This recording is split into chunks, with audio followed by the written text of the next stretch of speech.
Hi guys! Good afternoon sa inyong lahat. At ngayon, ituturo ko sa inyo kung paano gumawa ng sauerkraut. Sauerkraut, ambot buisit.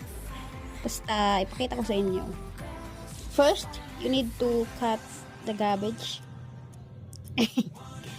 Second, cut na naton ang aton utan. Ito na sauerkraut, bagaytan and pickles garbage. So yan na muna paggurot. Dapat tamang slice lang, tamang size or basta size asya. Kitaan niyo kung paano ito pagtiroson usang akuan. Vlogger.